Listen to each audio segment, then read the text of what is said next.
अस्सलाम वालेकुम नाज़रीन, एक नई वीडियो में खुश आमदीद। आज की वीडियो में आपके साथ शेयर करने वाली हूँ बहुत ही आसान और सादा सी रेसिपी। कुछ आसान और मज़ेदार सा अगर खाने का दिल कर रहा है तो टिक्का फिंगर्स जो है आप बना सकते हैं। चिकन टिक्का फिंगर्स मैंने बनाई है, बहुत ज़्यादा टेस्टी बनी थी। ट्राई कीजिएगा इस आसान और सादा सी रेसिपी को, अपना एक्सपीरियंस जरूर शेयर करें।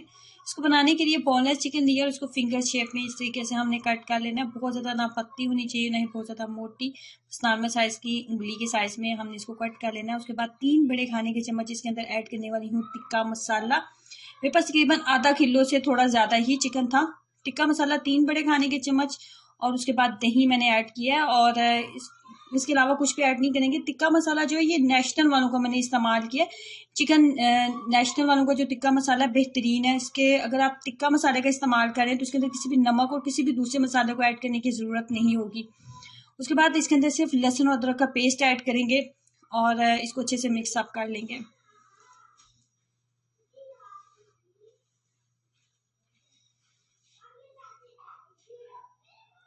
अच्छे से मिक्सअप करेंगे। मिक्सअप करने के बाद इसको मैरिनेशन के लिए हमने इसको मस्ट टाइम देना है।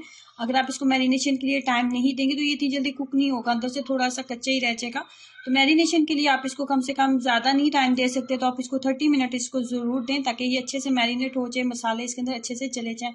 उसके बाद 1 कप के करीब मैदा लेना है। 1 कप मैदा लिया था। मैदे के ऊपर हमने सबसे पहले इसकी कोटिंग करनी है, थिक सी कोटिंग हमने करनी है मैदे के साथ। अच्छी सी थिक सी कोटिंग हम करेंगे। मैदे के साथ कोटिंग करने के बाद हमने इस्तेमाल करना है अंडे का इस्तेमाल करने के बाद जी हमने इसके ऊपर ब्रेड क्रम्स का इस्तेमाल करना है। ब्रेड क्रम्स जो है इसको एक्स्ट्रा क्रिस्पी बनाएंगे। ब्रेड क्रम्स इसके ऊपर लगाएंगे। ब्रेड क्रम्स की भी अच्छी सी थिक सी आपने कोटिंग करनी है। एक तो शेप इसकी बहुत अच्छी बनेगी, लुक बड़ी अच्छी आएगी अगर आप अच्छी सी थिक सी कोटिंग करते हैं ब्रेड क्रम्स के साथ। नंबर 2, ये खाने में बहुत ज़्यादा टेस्टी आपको लगेगा, क्रिस्पी आपको लगेगा।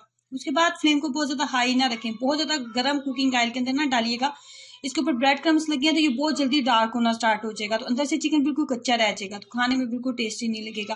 पहले आप इसे नॉर्मल टेम्परेचर पे बस कुकिंग ऑयल को थोड़ा सा गर्म कर लें। उसके बाद लो फ्लेम के ऊपर आप इसको बनाएं। ये बहुत जल्दी कुक हो जाएगा, बहुत ज़्यादा टाइम नहीं लेगा।